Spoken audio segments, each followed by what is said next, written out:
Hi hello வணக்கம் ஃபோக்ஸ். நான் தமிழ். எல்லாரும் எப்படி இருக்கீங்க? நல்லா இருக்கீங்களா? இப்போ எங்கே போய்கிட்டு இருக்கோம் அப்படின்னா, நம்ம மொட்டை மாடிக்கு போய்கிட்டு இருக்கோம். ஏன் அப்படின்னா, நம்ம அம்மா வச்சிருக்க மாடி தோட்டம் எப்படி இருக்கு அப்படின்றத நான் உங்களுக்கு காட்டுறதுக்காக இப்போ நம்ம மொட்டை மாடிக்கு போய்கிட்டு இருக்கோம். வாங்க நம்ம மொட்டை மாடியில் போயிட்டு நம்ம வீட்டு மாடி தோட்டம் எப்படி இருக்கு அப்படின்றத பார்க்கலாம். ஹாய் விவாஸ், எப்படி இருக்கீங்க? நான் தமிழோட அம்மா பேசுகிறேன். பாருங்க, நம்ம மாடி தோட்டத்துக்கு வந்திருக்கோம். ஒரு செடியாக உங்களுக்கு காமிக்கிறேன், பாருங்க எப்படி இருக்கு. இது வந்து அழகு பூ. இது வந்து டிசம்பர் மாதம் நிறைய பூக்கும். இது பாருங்க. அப்புறம் பக்கத்தில் கத்தாழை செடி பாருங்க. கத்தாழையில நிறைய பலன் சொல்றாங்க.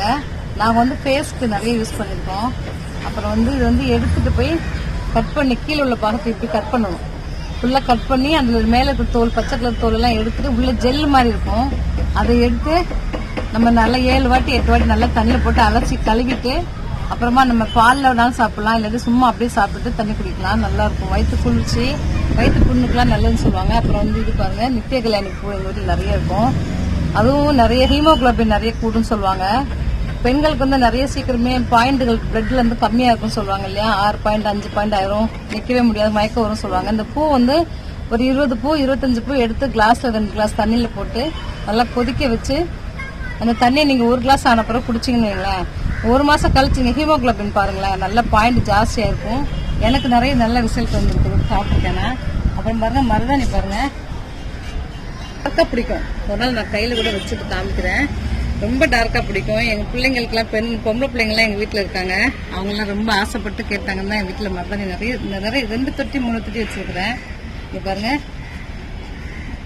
அப்புறம் அன்னைக்கு பிறந்த செஞ்ச பார்த்தீங்களா, கட் பண்ணிட்டு மிச்சம்லாம் இருக்குது. இங்கே பாருங்க, கரண்ட் பாருங்க, கீழே ரோட்டு பால்கனிலேருந்து கீழே அப்படியே போகும். எங்கள் வீட்டில் ரோட்டில் போகிறவங்களாம் கூட தெரிஞ்சவங்களாம் கூட கேட்டிருக்காங்க, நான் பறிச்சு கொடுத்துருக்கேன். இங்கே பாருங்க, அப்படியே கீழே நிறைய தொங்குச்சு. அன்னைக்கு கட் பண்ணி நிறைய பேர் கொடுத்துட்டேன், நானும் யூஸ் பண்ணியிருக்கேன். இப்போ மறுபடியும் தழுத்து வருது பாருங்க. அதுலேயே புதினாவும் வச்சுருக்கேன் பாருங்க. நம்ம அதே தொட்டியில் சும்மா சின்ன சின்ன செடியெல்லாம் வைக்கலாம். பெரிய செடி தான் 2 தொட்டியில் வைக்கக்கூடாது. ஒரு பெரிய செடி வச்சு ஒரு சின்ன செடியை அதை விட கம்பு சும்மா புதினாவுடைய கொம்பு நம்ம ஊனி வச்சுருந்தீங்களேன், அது நல்லா நட்டி வைக்கணும் சின்ன சின்னதா. அப்புறம் அதுலேயும் பாருங்க, இவ்வளோ பறிச்சுட்டு தான் மிச்சம். இதெல்லாம் நிறைய இருந்துச்சு, அன்னைக்கு சட்னிக்காக நான் எடுத்துகிட்டு போயிட்டேன். அப்புறம் பாருங்க, அழகு செடி இது மணி பிளான்ட். ஒரு கிளை தாங்க வச்சேன், எவ்வளோ அழகாக வந்துருக்கு பாருங்களேன். இதுவும் பாருங்க, ரோட்டில் எவ்வளோ தொங்குதுன்னு பாருங்க. பால்கனிலேருந்து பார்த்தீங்கன்னா தெரியும், நல்லா கீழே வரைக்கும் போகும் பாருங்க. ரொம்ப அழகா இருக்கும். செடிகளெல்லாம் பார்க்கும்போதே மனசு ரொம்ப இதமாக இருக்குங்க. மனசில் எதுவும் ஸ்ட்ரெஸ் இருந்தால் கூட எல்லாமே மறந்துடும். மாடிக்கெலாம் வந்துட்டேன்னு வைங்களேன், நான் ரொம்ப நேரம் இருந்து தான் போவேன். 2 மணி நேரம் 3 மணி நேரம் இருந்து தான் போவேன். இது பாருங்க, துளசி செடி பாருங்க. இது கருந்துளசின்னு சொல்லுவாங்க, செந்துளசின்னு சொல்லுவாங்க. இது கஷாயம் போட்டு நாங்கள் குடிப்போம். இது சளிக்கு ரொம்ப நல்லது. இதையும் ஒரு கற்பூரவள்ளி இலையும் வச்சுருக்கேன், காமிக்கிறேன். அதை சேர்த்து தான் கஷாயம் போடுவோம். இங்கே பாருங்க, மாதுளை செடி நிறைய பூத்து இப்பதான் காய்க்காக வருது, குட்டி குட்டியா இருக்குது பாருங்க. மாதுளை செடியோட கொழுந்து கூட நம்ம இந்த பாருங்க, இந்த முனையில இருக்கு பாருங்க, இந்த கொழுந்து கூட பிச்சு நம்ம சுடுதண்ணில் போட்டு கொதிக்க வச்சு டீ மாதிரி குடிச்சோன்னு வைங்களேன், வயிற்றுல உள்ள சின்ன சின்ன கிருமிகள் பூச்சிகள்லாம் இருக்கும் இல்லையா, குழந்தைங்களுக்கு வயிற்று வலி அடிக்கடி வரும் இல்லையா, அதுக்கெல்லாம் சாப்பிட்டா ரொம்ப உடனே நமக்கு நல்ல குணம் தெரியும். மாதுளம் கொழுந்த பிள்ளைங்களுக்கு டீ மாதிரி போட்டு டீ இலையில சும்மா அந்த உரையில உள்ள கொழுந்தை மட்டும் பிச்சு நீங்கள் போட்டிங்கன்னு வைங்களேன், வயிற்று வலி உடனே கேட்கும். மாதுளம் பிஞ்சு சாப்பிட்டா வயிற்று வலிக்கு போகும் சொல்லுவாங்க இல்லையா, அது மாதிரி அதோடைய துளிரையும் எடுத்து நீங்கள் டீ மாதிரி செஞ்சு குடிச்சிங்கன்னா நல்ல பலன் தெரியும். இங்கே பாருங்க, கம்பு செடி சும்மா அன்னைக்கு காய வச்சிருந்த கம்பை கொஞ்சம் போட்டு போனேன், நல்லா அதில் ஒரு கதிர் வந்துருக்கு பாருங்களேன், அழகா இருக்கா, பார்க்கவே அழகா இருக்கு இல்லையா. இதெல்லாம் வயல்வெளிகளில் வரும், நம்ம வீட்டிலே வந்துட்டு ரொம்ப சந்தோஷமா இருக்கு பார்க்கறதுக்கு. பக்கத்துலேயே பாருங்க, பப்பாளியும் இப்படி தான் சாப்பிட்டுட்டு விதை போட்டது தான். நான் எதனால எடுத்துட்டு மாடியில் விதையை போட்டு விட்டுருவேன், தண்ணி ஊற்றுவாங்க. எங்கள் வீட்டுக்காரங்க தண்ணி ஊற்றுறதுக்கு மாடி காலையில் வருவாங்க, கூட நாங்கள் 2 பேரும் தான் ரொம்ப இந்த செடியெல்லாம் பார்த்துக்கிறது. பாருங்க, பப்பாளி பாருங்க, சின்னதாக ஒரு செடி மரம் மாதிரியே வந்துச்சு. இது அழகு செடி, சும்மா சின்னதாக ஒரு 50 ரூபாய்க்கு தாங்க வாங்கி வச்சேன், சின்ன செடியாக தான் வாங்கி வச்சேன். பாருங்க, இது எவ்வளோ அழகாக வந்துச்சுன்ட்டு பாருங்க, பார்க்கவே ரொம்ப அழகாக இருக்குது. இது பாருங்க, அப்படியே ஒரு செடியாக வருது பாருங்களேன். அது உள்ளேருந்து பார்த்தீங்கன்னா தெரியும். பாருங்க, அப்படியே ரொம்ப அழகான கலர் இது, பார்க்கவே ரொம்ப பிடிக்கும் எனக்கு. இது யார் பார்த்தாலும் கேட்பாங்க, இவ்வளோ பெருசாக வளர்ந்துருக்கு உங்க வீட்டில் அப்படின்னு சொல்லி கேட்பாங்க.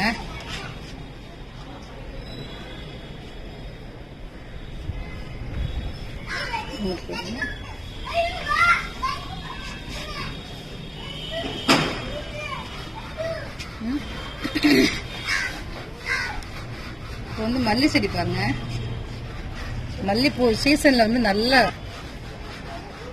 பாருங்க. மல்லி இப்ப நிறைய பறிச்சிட்டோம். பூலாம் பாருங்க நிறைய இருந்துச்சு, பறிச்சுட்டு போயிட்டாங்க நேற்று சாயந்தரம் வந்து.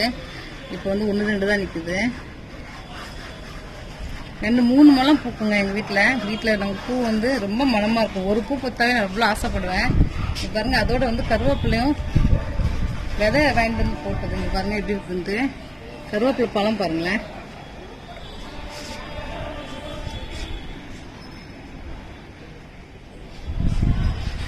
கருவேப்பிலை பழம் பார்த்தீங்களா, இது வந்து சாப்பிடணும். நம்ம எடுத்து சாப்பிட்டுட்டு அந்த தொட்டிலே போட்டுட்டோன்னு வைங்களேன், மறுபடியும் விதை வந்து நமக்கு முளைச்சி சின்ன சின்ன கருவேப்பிலை வந்துருப்பாங்க. அதிலே பாருங்க சின்ன சின்னதாக கருவேப்பிலை செடி வந்துருக்கு. இது வந்து இந்த கண்ணுக்கு ரொம்ப நல்லதுங்க. கருவேப்பிலை பழம் வந்து, கருவேப்பிலை வந்து முடிக்கு நல்லதுன்னு சொல்லுவாங்க, உடம்புக்கே ரொம்ப நல்லது. பழம் வந்து கண்ணுடைய பிரச்சனைக்கு எதுக்குனாலும், கண் பிரச்சனைக்கு நீங்கள் கருவேப்பிலை பழம் கிடச்சுன்னா நீங்கள் விடாதீங்க. சாப்பிட்டுட்டு அந்த கொட்டையை வந்து தொட்டியில் போட்டு விடுங்க, செடி உங்களுக்கு கிடைக்கும் வீட்லேயே. வீட்டு சமையலுக்குலாம் எங்கள் வீட்டில் கருவேப்பிலை நாங்கள் வெளியில் வாங்குறது கம்மி தான். எப்போ மாதம் தான் நான் வாங்குவேன் இது வாங்கும்போது, காயெல்லாம் வாங்கும்போது. மற்றபடி எங்கள் மாடியில் வந்து பறிச்சுட்டு போய் சட்னிலாம் செய்வேன்னா ரொம்ப ஃப்ரெஷ்ஷாக இருக்குமா. அந்த கருவேப்பிலையுடைய மனம் வந்து ரொம்ப பிடிக்கும். பாருங்க சின்ன சின்ன இலை, ரொம்ப கடையில் வாங்குறது பெரிய பெரிய இலையாக இருக்கும், ரொம்ப டேஸ்ட்டாக இருக்கும்.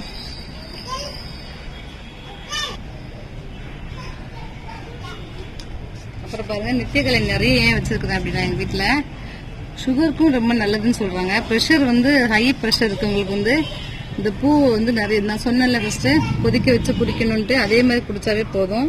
ப்ரெஷரு, சுகரு, அப்புறம் ஹீமோக்ளோபின், இதோடைய ரிசல்ட் வந்து சாப்பிட்டுட்டு 1 மாசத்துல நீங்கள் பார்த்தீங்கன்னு வைங்களேன், உங்களுக்கு ரிசல்ட் நல்லா தெரியும். இங்கே பாருங்க கீழ்வாநெல்லி. இந்த கீழ்வாநெல்லி செடி வந்து பிளட்டில் உள்ள கழிவுகளை நல்லா அகற்றிடும். மஞ்சக்காமலை நோய்க்கு அருமருந்துன்னு சொல்லுவாங்க. பசும்பாலில் கலந்து நல்ல பசும்பாலை காய்ச்சிட்டு இந்த கீழ்வாநெல்லி இலையை கொஞ்சம் போட்டு அரைச்சிட்டு அதோட காய்ச்சிட்டு வடிகட்டி குடிச்சோன்னு வைங்களேன், ஜுரம் வரவங்களுக்கு ரொம்ப நல்லா ஹெல்ப்ஃபுல்லாக இருக்கும். மருந்து வேறு எதுவுமே சேர்க்கக்கூடாது, வெறும் கீழ்வாநெல்லி மட்டும் சேருங்க. 3 நாளே குடிச்சுப்பாங்க, அதோடைய பலன் தெரியும். அப்புறம் கொய்யா மரம் வச்சுருக்கோம் எங்கள் வீட்டில், காயெல்லாம் வரும். சின்ன சின்ன காய் தான், இனிப்பாக இருக்கும். ஆனால் தொட்டியில் வச்சுக்கிறதால இவ்வளோ தான் வந்திருக்கு. இங்கே பாருங்கள், சின்னது தான் செடி வாங்கினேன், ஆனால் எவ்வளோ வந்துருக்கு பாருங்கள், எவ்வளோ பெருசாக வந்திருக்கு வந்து.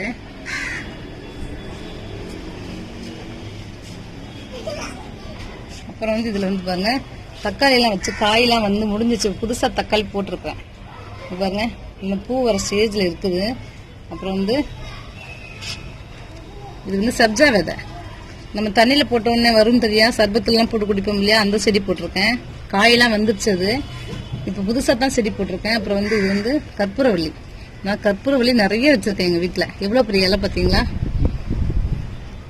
இதை வந்து அப்படியே பறித்து சாப்பிடலாம், கழுவிட்டு கஷாயமும் போட்டு குடிக்கலாம். இது வந்து சளிக்கு, தொண்டை கரகரப்புக்கு, சளி சம்மந்தப்பட்ட எதுக்குமே கற்பூரவள்ளியை தினம் ஒரு 4 இலை 5 இலை எடுத்துகிட்டு போய் சுடுதண்ணியில் போட்டு நீங்கள் கொதிக்க வச்சு 2 கிளாஸ் ஊற்றி, எப்போவுமே 1 கிளாஸாக மாறணும். அதுக்கப்புறம் நீங்கள் குடிச்சிங்கன்னா சளியுடைய பிரச்சனையே உங்களுக்கு தொந்தரவே இருக்காது, சளி தொந்தரவே இருக்காது. அப்புறம் வந்து அவரைக்காய் செடி போட்டிருக்கோம் பாருங்க, அதுலேயே எல்லாம் கொடிலாம் வந்து நாங்கள்லாம் பறிச்சிட்டோங்க. மழை வர முன்னாடி எல்லாத்தையும் எடுத்துட்டு புது செடி போட்டிருக்கேன். இங்கே பாருங்க காயெல்லாம் வந்து உங்களுக்கு காமிக்கிறேன். அப்புறம் பாருங்க செம்பருத்தி, செம்பருத்தி பூவே ஒரு அழகுங்க.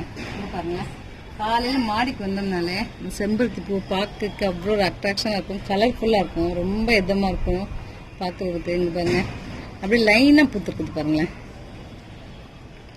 இது எதுக்கு நான் நன்மைன்னு சொல்கிறேன்னா, இதயத்தில் வந்து ஹார்ட்டுன்னு சொல்லுவாங்க, வீக்காக்குன்னு சொல்லுவாங்க இல்லையா, அவங்க வந்து அப்படியே சாப்பிட்றாங்க இதெல்லாம். அதை வந்து நம்ம இதே மாதிரி தான், நமக்கு கற்பூரவள்ளி சொன்னோம் இல்லையா, ஓமவல்லின்னு சொல்லுவாங்க, அதை கற்பூரவல்லின்னு சொல்லுவாங்க, அதோடையும் சேர்த்து இதை கொதிக்க வச்சு குடிக்கலாம். இதயத்துக்கு ரொம்ப பலம் ஊட்டுன்னு சொல்கிறாங்க. இதை அதனால நான் அதுக்காகவே நான் செஞ்சு சாப்பிட்டுட்டு இருக்கோம். எங்கள் வீட்டில் எல்லாருமே நான் பிள்ளைங்களுக்கு கூட கொடுக்க தான் செய்வேன். சின்ன பிள்ளைங்க தானே, அதனால அவங்களுக்கு இது இந்த கஷாயம் செஞ்சு நாங்களும் குடிச்சு எங்கள் பிள்ளைங்களுக்கும் கொடுத்து பலன் கொடுத்துட்டு இருக்கோம். அப்போ பாருங்க கற்பூரவள்ளி தான் இன்னொரு தொட்டியில் கூட நிறைய வச்சிருக்கிறேன். ஏன்னா இதெல்லாம் மருந்து செடி. எல்லாம் சொல்லுவாங்க ஏன் இப்படி வளர்ந்துருக்குதுன்ட்டு. இதோடைய பலன் வந்து நீங்கள் அனுபவிச்சு பார்த்தீங்கன்னா தெரியும். கற்பூர அது வந்து சளிக்கு ரொம்ப ரொம்ப நல்லது. சொன்னோன்னே எல்லா காலத்துலயும் சளி பிடிக்கும். வெயிலையும் சில பேருக்கு சளி தொல்லையா இருக்கும். மழை காலத்துலயும் பனி டைம்ல எல்லா டைம்லயுமே மனிதர்களுக்கு சளி பிடிச்ச பிரச்சனை எல்லாத்துக்குமே இருக்குமா. அதனால இது வந்து அப்படி சின்ன குழந்தைங்களுக்கு கொடுக்கறதுக்கு 6 மாச குழந்தைக்கெல்லாம் கொடுக்கலாம், 1 வயசு குழந்தைக்கெல்லாம் கொடுக்கலாம். எப்படின்னா இந்த இலையை எடுத்துட்டு போய் அடுப்பை நல்லா காட்டி என்ன சொல்றாங்க வாட்டன்னு சொல்லுவாங்கல்ல, வாட்டி நல்லா ஒரு துணியில வெள்ளை கலர் துணியில காட்டன் துணியில வச்சு நல்லா புளிஞ்சு ஒரு சங்கல் எடுத்து கொடுத்துட்டீங்கன்னு வைங்களேன், பிள்ளைங்களுக்கு சளி தொல்லையே இருக்காதுங்க. ட்ரை பண்ணி பாருங்களேன், பார்த்துட்டு சொல்லுங்க நீங்களே. இது பாருங்க இன்னொரு தொட்டில கூட மருத்துவம் தான் வச்சிருக்கேன். இது பாருங்க. அப்புறம் இன்னொரு துளசியும் இன்னொன்று வச்சிருக்கேன். 2 தொட்டில தான் நான் எல்லாமே வச்சிருக்கிறேன். ஏன்னா யார் கேட்டாலும் கொடுப்பேன். எங்க வீட்டுல தெருவில் எல்லாருமே கேட்பாங்க, எங்க வீட்டுல இந்த செடியில உள்ளது தாங்கலை, எங்களுக்கு புதினா தாங்கலை, இது தாங்கன்னு கேட்பாங்க, கற்பூரவள்ளி கேட்பாங்க, துளசி கேட்பாங்க, மருதாணி கேட்பாங்க. எங்க வீட்டுக்கு போக மிச்சம் நாங்கள் அவங்களுக்கு கொடுத்து தான் செய்கிறேன். அப்புறம் இது பாருங்க, இது என்னன்னு சொல்லுவீங்க, வித்தியாசமான ஒரு செடி வைக்கிறேன் பாருங்க. இது என்னதுன்னா பேரித்தம் பழத்தை சாப்பிட்டுட்டு அந்த கொட்டையை சும்மா போட்டாங்க. இங்க பாருங்க, நம்ம ஊர்லாம் முளைக்காதுன்னு சொல்லுவாங்க, ஆனா இங்க பாருங்களேன் எவ்வளவு அழகா இருக்குது. மரம் வந்து பழம் வருதோ இல்லையோ, ஆனா அழகான செடி வந்திருக்கு பாருங்க, ரொம்ப அழகா இருக்கு. பாலைவனத்துலாம் வரும்னு சொல்லுவாங்க, ஆனா நான் பாருங்களேன் நம்ம ஊர்லயே வந்திருக்குது, நம்ம வீட்டு மாடியிலேயே வந்திருக்குறாங்க. எவ்வளவு போட்டிருக்கேன் பாருங்க, அழகா இருக்கு பாருங்க, பார்க்க அழகா.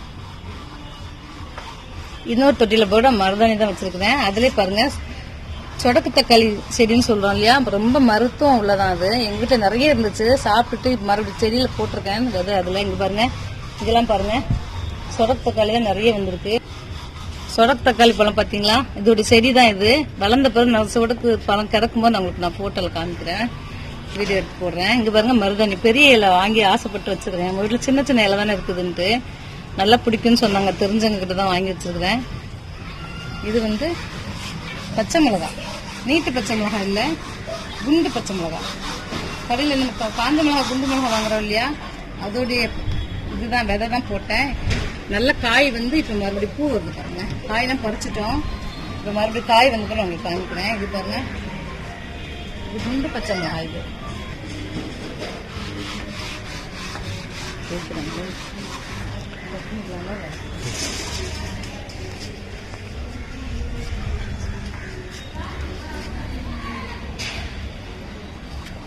சொல்லுவோம் இல்லையா, சிகப்பு காம்பு வெத்தலை. இது வந்து மருத்துவ குணம் உள்ளதுங்க. இதுவும் நல்லா மிளகு வச்சு 2 வெத்தலை வச்சு சாப்பிட்டோன்னு வைங்களேன், தொண்டையில உள்ள பிரச்சனை எல்லாமே போயிடும். இங்க பாருங்க பெரிய கொடியா இருந்துச்சு, எல்லாத்துக்கும் பறிச்சு கொடுத்துட்டு இங்க பாருங்க இவ்வளவுதான் இருக்குது. வெத்தலை எல்லாம் நிறைய சாப்பிடணுங்க. இப்பெல்லாம் சாப்பிட்டுட்டு மாத்திரை போடுறோம், அதெல்லாம் இல்லாம இப்பெல்லாம் வெத்தலை போட ஆரம்பிச்சிட்டோம் நாங்க எங்க வீட்டுல எல்லாருமே. வெத்தலை பாக்கு சுண்ணாம்பு போட்டு பாருங்களேன், அதோட ஜீரணம் எல்லாமே நல்லா தெரியும். சாப்பிட்டு வெத்தலை போடுங்களேன். பாருங்க கத்திரிக்காய் செடி வாங்கி வச்சிருக்கேன். இங்க பாருங்க இப்பதான் வைக்க போறேன் தொட்டியில. வச்சுட்டு ஃபர்ஸ்ட் காய்ச்சி எல்லாம் முடிச்சிருச்சு, வெள்ளை வெள்ளையா சாம்பல் நோய் மாதிரி வந்துச்சா, அதனால அதை கட் பண்ணி போட்டு புதுசா வாங்கி வச்சிருக்கேன்.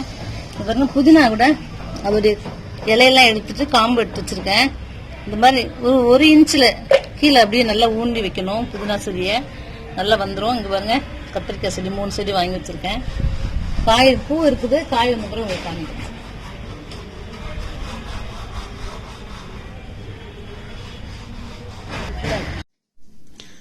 இவ்வளோ அருமையாக தொட்டிகள் வச்சு வளர்த்துக்கிட்டு இருக்கோம்ல, ஸோ இதுக்கு நிறைய ஹார்ட் ஒர்க் தேவை. கண்டிப்பாக அது நான் பண்ணுறது இல்லை, எங்கள் அப்பா தான் பண்ணுறாங்க. அப்பாவோட ஹார்ட் ஒர்க்கும் இறைவனோட கிருபையும் சேர்ந்து தான் நம்ம வீட்டு மாடியில் இவ்வளோ சூப்பராக தோட்டம் வச்சுருக்கோம். அம்மாவுக்கு பயங்கர இன்ட்ரெஸ்ட்டு. அம்மா செடி வாங்கிட்டு வந்துடுவாங்க, ஆனால் அதை வைக்கிறதுக்கு யாராச்சும் ஃபுல் டைமாக ஹெல்ப் பண்ணணும். ஸோ அந்த ஹெல்ப் யார் பண்ணுறாங்க அப்படின்னா அப்பா தான் பண்ணுறாங்க. அது தொட்டி ரெடி பண்ணுறதுலேருந்து, அதுக்கு மண் கொண்டாடுறதுல இருந்து, அதுக்கு உரம் ரெடி பண்ணுறதுல எல்லாமே ஃபுல் அண்ட் ஃபுல் அப்பா தான் பண்ணுறாங்க. உரம் அப்படின்னா நாங்கள் எந்த கெமிக்கல் ஃபர்டிலைசர்ஸோ இல்லை நர்சரியில் வாங்குகிற உரமோ யூஸ் பண்ணலை. ஃபுல் அண்ட் ஃபுல்லாக ஆட்டு சாணம் தான் யூஸ் பண்ணுறோம். மாமா வீட்டில் ஆடு வச்சுருக்காங்க, அவங்க வீட்டில் இருந்து அந்த ஆட்டு புழுக்கைகள் அந்த ஆட்டு சாணங்களை எடுத்துகிட்டு வந்துடுவாங்க. அப்பா எடுத்துகிட்டு வந்து அதை வெயிலில் நல்லா காய வச்சிருவாங்க. அது நல்லா காஞ்சதுக்கப்புறம் அதை எடுத்து செடிகளில் தொட்டிகளில் போடுவோம். நம்ம வெறுமனை ஈரமான இருக்கிற ஆட்டு சாணத்தை போட்டோம் அப்படின்னா அதில் புழு பூச்சி வந்துடும், அது செடியே வீணாக்கிறோம். அதனால் அதை நீங்கள் நல்லா காய வச்சிங்கன்னா தான் அது உரமாகும். இதில் அப்பா முல்ச்சிங்கும் போடுவாங்க. முல்ச்சிங்னா இதிலிருந்து விழுற அந்த இலை தலைகளையே திருப்பி அந்த தொட்டிலேயே போட்டு வச்சிருவாங்க. அது வேர்கள் நல்ல ஈரப்பதமாக வெயிலில் இருந்து பாதுகாக்கும். இப்படிலாம் பண்ணி தான் இதை பண்ணிக்கிட்டு இருக்கோம். ஃபுல் அண்ட் ஃபுல் அப்பா அண்ட் அம்மாவோட இன்ட்ரெஸ்ட்டு, ஆர்வம், அவங்க செடியை பார்த்துக்கிற முறை, அப்பாவோட ஹார்ட் ஒர்க்கு, இது எல்லாம் சேர்ந்து தான் நம்ம வீட்டு மாடியில் இவ்வளோ சூப்பராக தோட்டம் இருக்குது.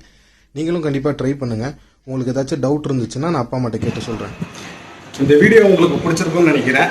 இந்த வீடியோ உங்களுக்கு பிடிச்சிருந்துச்சு அப்படின்னா வீடியோவுக்கு லைக் பண்ணுங்கள், ஷேர் பண்ணுங்கள், கமெண்ட் பண்ணுங்கள், நம்ம சேனலுக்கு சப்ஸ்கிரைப் பண்ணுங்கள். தேங்க்ஸ் ஃபார் வாட்சிங் ஃப்ரெண்ட்ஸ். நன்றிகள்.